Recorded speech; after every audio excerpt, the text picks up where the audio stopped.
Ih, Good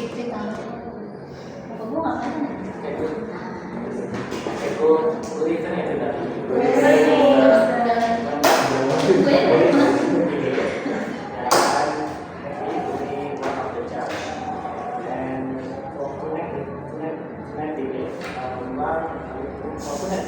the title is House believes that the death penalty should exist in the modern world. So everyone, each team should present your case and respond each other, and also everyone can define your opinion regarding to the motion that I just did. Okay. Now we want to give first opportunity to the Prime Minister to open to start the debate. Time yours. This is yours. Okay, thank you, Judge, Mr. Ibnu. My name is Andika Putra Biasa, and I am here as the Prime Minister of this motion. We strongly support about this motion, the death penalty should exist in this modern world, because we have three arguments regarding this topic. The first one is justice. Some major crimes such as mass murder, human trafficking, or terrorism should be punished with the greatest punishment, that is death penalty. And the second one is about deterrence. This deterrence is if there's a deterrence, then people should be afraid of dying because of the consequences. And the third one is about closure to the family. A family of the victims may feel peace knowing that justice is truly served. We're not talking about killing carelessly. We are talking about death penalty that has rules with strict rules and strong evidence and appealing options. Now I will explain each argument with additional information. And the first one is about justice. Just like I said before, major crimes such as mass murder, human trafficking, or terrorism is a great crimes, and then they should be punished with the strongest punishment, and that is death penalty. Philosopher Immanuel Kant said that if there is someone that takes someone's life, then that person should also take their own life. This is called retributive justice. It's a punishment that fits the crimes, or some may say it's an eye for an eye method. And the second one, deterrence. People may afraid of doing some serious crimes because of the fear of death, or some case like some consequences. And this topic is about death penalty. Expert analysis Emmanuel Den Van Haag said that death penalty may not stop everyone to do major crimes, but it may stop some people. In this case, and there's a study from Journal of Laws and Economics in 2003 said that in the US, with the death penalty rules, they have a fewer or lower murder rates. And the third one is about closure. Families may find peace knowing that their suspect or their person that hurt them get their punished right. But in this case, it's the death penalty. This is really needed because some families find it fair to punish people that killed their own relative. So yeah, that's about closure. And the last one is about being fair in death penalty. We are not talking about punishing people with death easily. We support a system with a strict rules, with a strong evidence, or with an appealing option, and with a fair judgment. For example, in Japan and Singapore, they have a death penalty and they have strict rules with it, and they have a lower murder rate. Yeah, in Singapore in 2023, They had one of the lowest murder rate in the world, with per one person to 100,000 people. That's it all for me as a Prime Minister. I will give it to the leader of opposition, Jai, to continue the argument. Thank you very much. Thank you for the Prime Minister. And now we hear from the opposition leader. Okay. Thank you, Judge. My name is Jai, and we are going to oppose this motion that the penalty has no place in our modern society. First of all, justice will correct, not kill. The job of justice is to fix people, not to kill them. If someone did something bad, this will be punished, we know that, but they also have to live change with change. Killing them means they never get a change. And second of all, murder by state is still murder. If a person kills, we call it murder. If the government kills, it's still ending a life just with a legal reason. But killing is killing no matter who does it. The government should protect life, not take it away. If we kill because someone else killed, we don't bring back the victim, we just add another way to come. What makes us any different from the killer if we respond with the same violence? You want to talk about crime? Fine. But the real moral duty is to be better than the criminal, not to become a mirror of their crime. Thank you. Thank you for the leader of opposition. Now we hear from the Vice Prime Minister. The Deputy Prime Minister.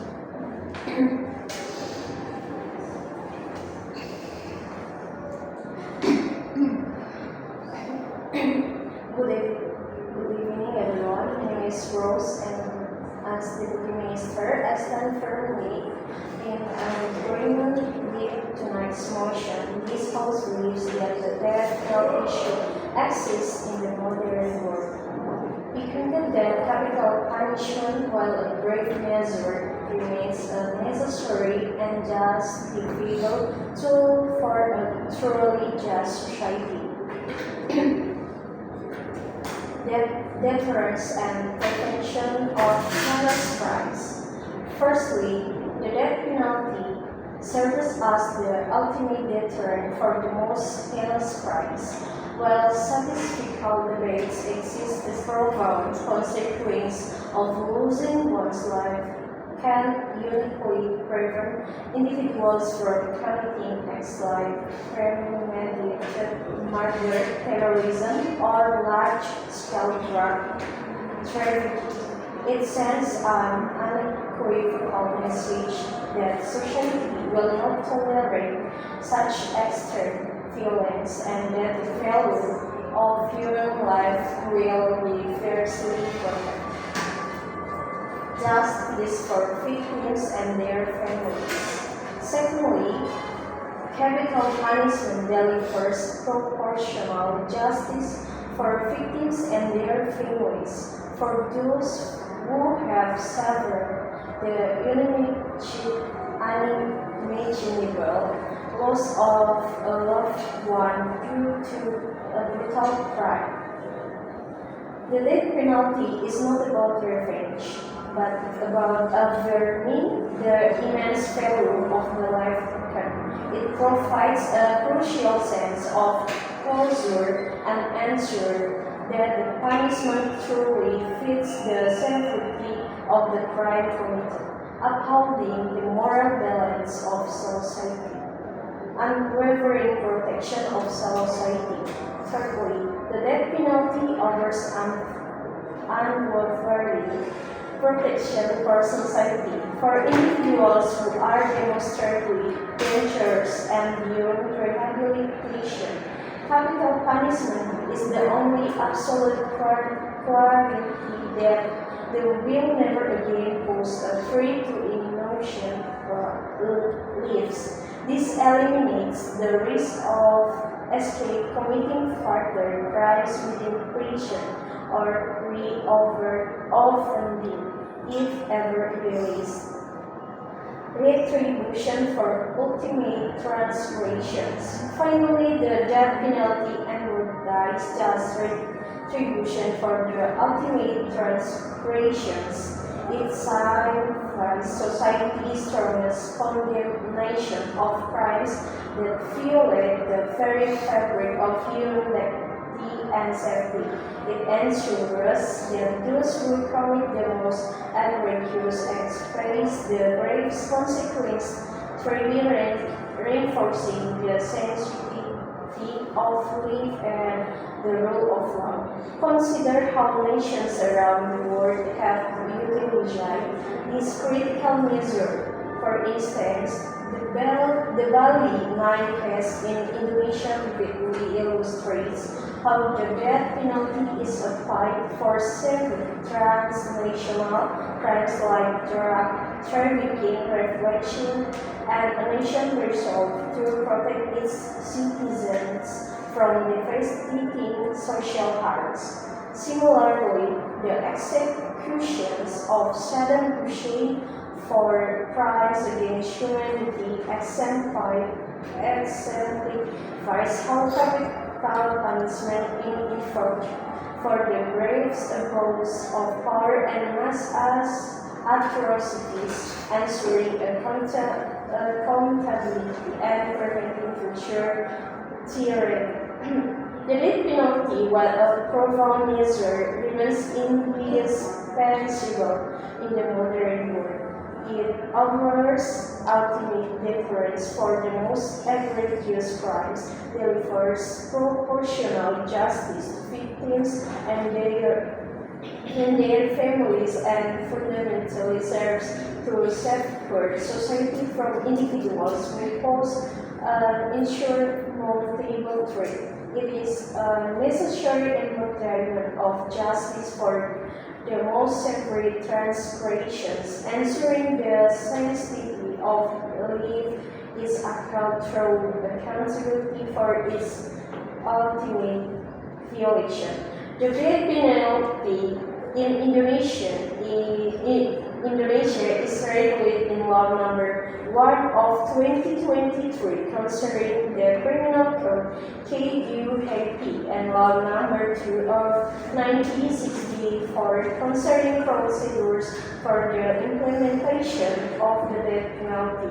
The death penalty is no longer the main punishment, but rather an alternative punishment imposed with a 10-year probation period. Thank you. Now move to the activity of leader opposition. Okay, thank you. I'm the vice leader of opposition. Good evening. My name is Aditya Rajendra Sasu.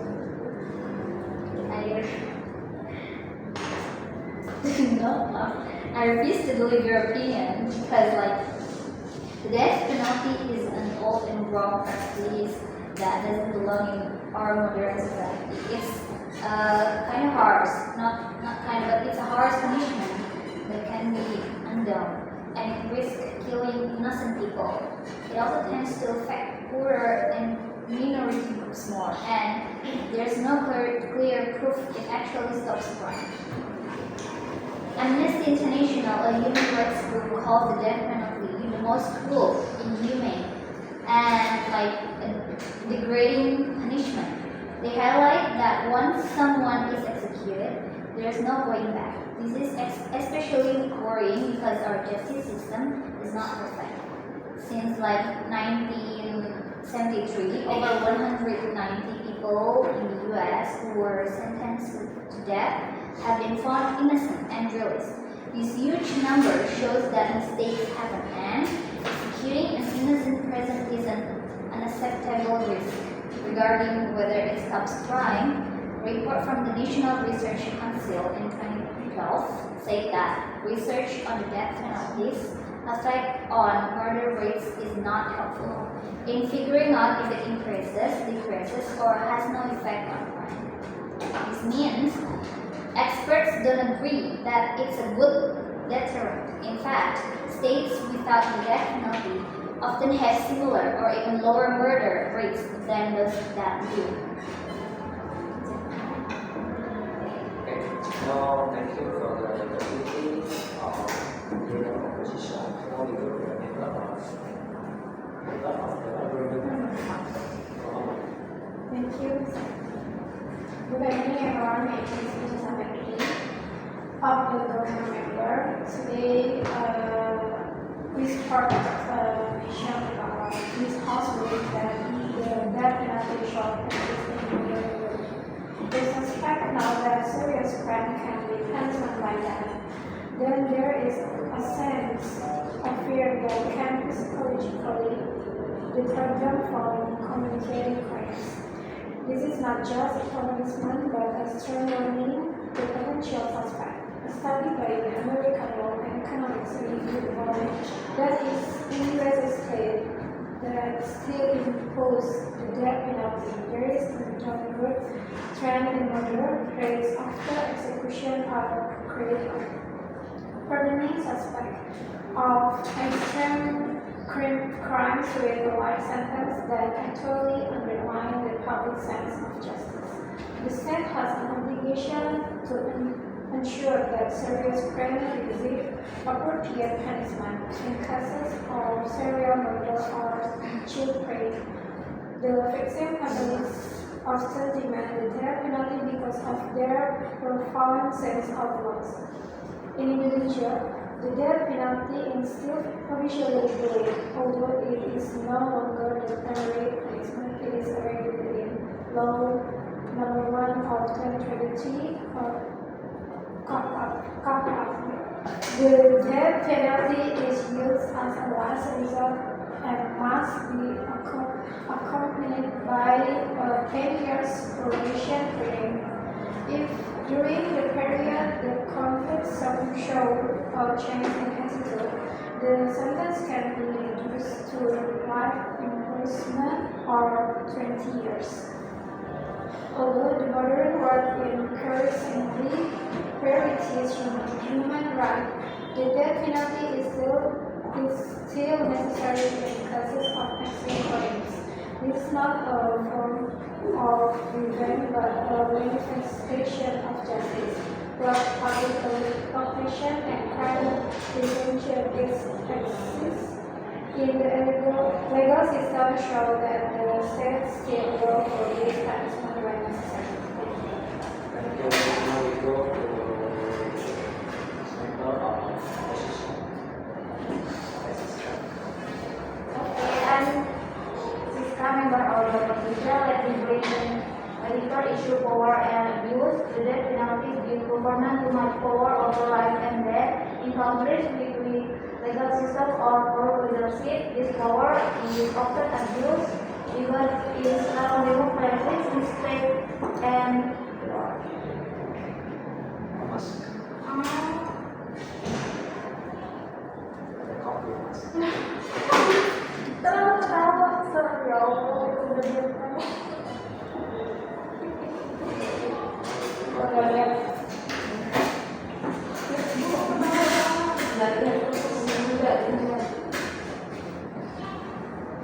Okay, Siska, I'm member of the opposition. Let me bring in a deeper issue, power and abuse. The death penalty gives governments too much power over life and death in countries with weak legal system or corrupt leadership. This power is often abused, even in strong democracies. Mistake and unfairness still happen. History shows that executions have been used not for justice but for control. For example, in many countries, political leaders have used the death penalty to silence opposition. During the Stalin era in the Soviet Union, thousands were executed for political reasons.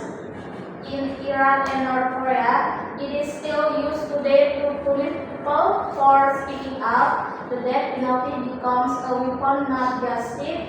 Even in democratic countries, bias still exists. A study by the American Civil Liberty Union show that race, income, and location often affect who get the death penalty. In the U.S., people of color and those who cannot afford a good lawyer are more likely to be sentenced to death. So it's not a fair system, it is a dangerous one. The solution is not to make the system better at killing. Even with DNA and better law, no system is perfect. Instead of improving executed method, we should remove this power altogether. Philosopher Hannah Arendt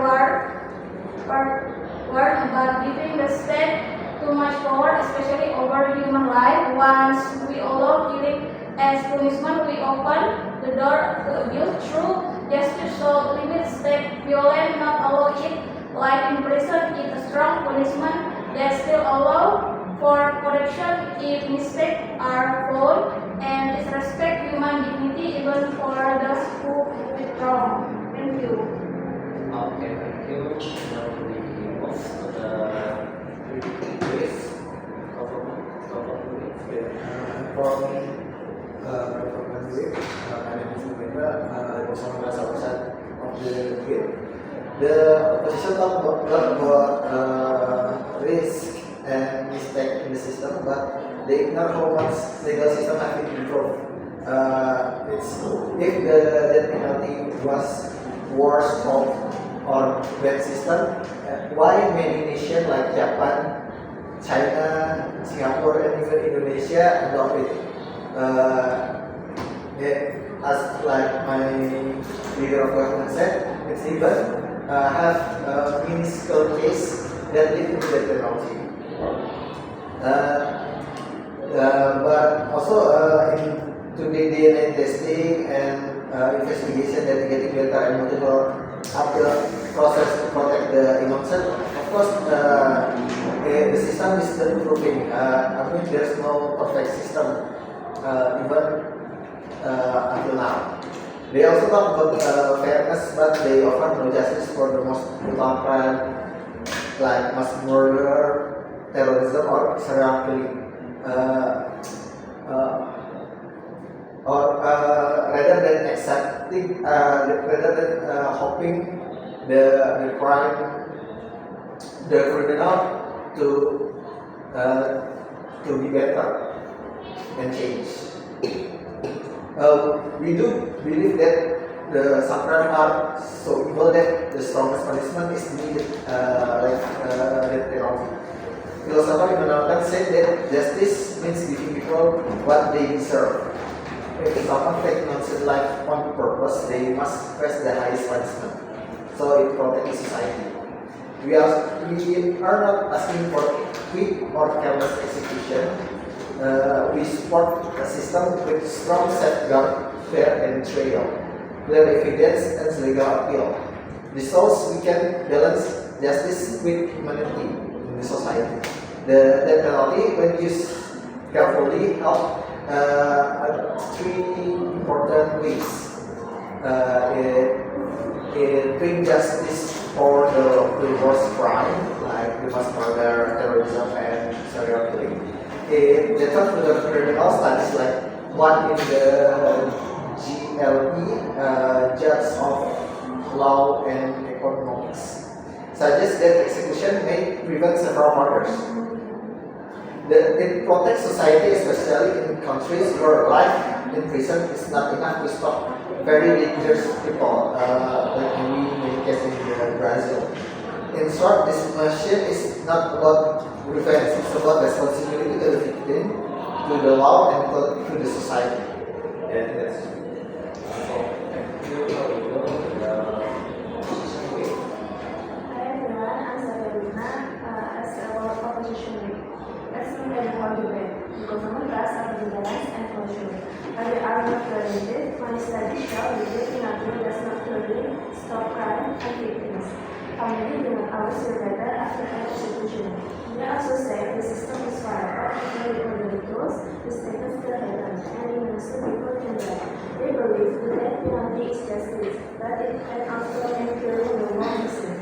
We offer a separate and fair we have imprisonment. We protect society and our crimes to fix mistakes. It punishes criminals effectively. The government's work has demanded this legal justice and moral values. Our work is fair humanity, dignity, and second chance. If we want a truly modern and just society, we must say no to the death penalty. Thank you. Thank you for the debate. Both of you are the government and opposition.